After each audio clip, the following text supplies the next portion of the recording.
नाशिक जिल्ह्याच्या पालकमंत्रीपदी गिरीश महाजन यांची नियुक्ती झाली होती। मात्र अवघ्या 24 तासांमध्ये या नियुक्तीला स्थगिती देण्याचं पत्र देखील शासनाकडे जाहीर करण्यात आलेलं आहे। त्यामुळे नाशिक जिल्ह्यातील भाजपचे पदाधिकारी कार्यकर्ते यांच्यामध्ये नाराजी आहे आणि सर्वांनाच एक प्रकारचा धक्का देखील बसलाय। आमदार सीमा हिरे आपल्या सोबत आहेत। ताई, 24 तासांमध्ये निर्णयाला स्थगिती दिली जाते। काल सकाळी आदरणीय गिरीश भाऊ महाजन यांचं पालकमंत्री म्हणून नाव जाहीर झालं। संपूर्ण नाशिक परिसरात अतिशय आनंदाचं वातावरण तुम्ही बघितलं असेल। अनेक ठिकाणी शुभेच्छांचे अभिनंदनाचे फलक देखील सगळीकडे लागलेले आहेत आणि त्यामुळे संध्याकाळीच पुन्हा एकदा ज्यावेळेला स्थगितीचं आम्हाला निर्णय समजला त्यामुळे निश्चित एक नाराजी सगळ्यांमध्ये पसरली की नक्की काय कारण झालं हे आमच्यापर्यंत सुद्धा समजलं नाही, परंतु स्थगिती आली आणि तो निर्णय थांबवला।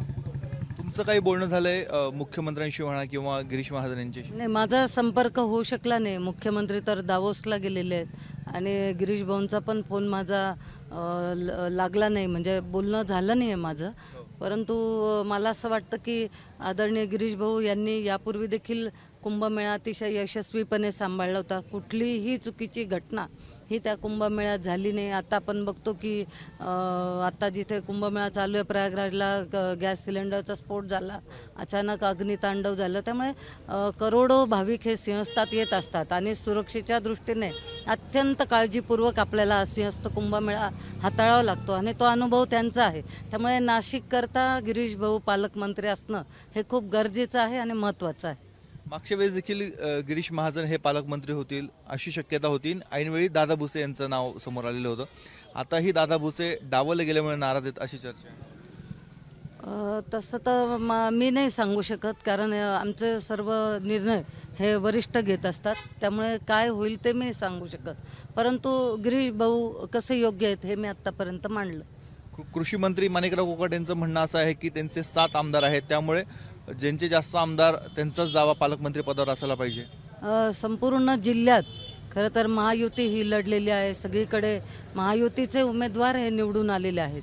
आता पक्षाचं बलाबल जर म्हटलं तर जिथे भारतीय जनता पार्टीच्या जागा होत्या त्या भाजपच्या पूर्णपणे निवडून आल्या, जिथे राष्ट्रवादीच्या होत्या त्या राष्ट्रवादीच्या पूर्णपणे निवडून आल्या। त्यामुळे असं आपण म्हणू शकत नाही पूर्णपणे महायुती म्हणून लढलेलो आहोत, तर संख्याचं बळाबळ याचा काही विषय येत नाही। ते पण पालकमंत्री म्हणून गिरीश महाजनच का पाहिजे, तुमचं काय मत आहे आणि जी स्थगिती दिलेली त्याचं पुढे काय? मी आता जसं सांगितलं की गिरीश भाऊंना आधीचा पालकमंत्री पदाचा आणि त्याचबरोबर कुंभमेळ्याचा महत्त्वाचा तो अनुभव आहे। पालकमंत्री तर होऊन कोणी सांभाळू शकतं, परंतु कुंभमेळा हे आपल्या सगळ्यांच्या दृष्टीने, नाशिकच्या दृष्टीने, महाराष्ट्राच्या दृष्टीने, देशाच्या दृष्टीने अतिशय महत्त्वाचं आहे। त्यामुळे सिंहस्थाकरता आणि ऑलरेडी आपण त्यांना कुंभमेळा मंत्री हे दिलेलं आहे, म्हणजे कुंभमेळा मंत्री म्हणून त्यांची नेमणूक सुद्धा झाली। त्यामुळे आता या काळात त्यांची आवश्यकता जास्त आहे। नाशिककरांच्या वतीने किंवा भाजपचे जे आमदार आहेत त्यांच्या वतीने मुख्यमंत्र्यांना काही विनंती करणार आहात? हो, आम्ही सांगू शकतो CM साहेबांना की गिरीश भाऊ यांना जर तुम्ही पालकमंत्री म्हणून आणि कुंभमेळा मंत्री म्हणून इथे जर नेमणूक दिली तर जास्त योग्य होईल।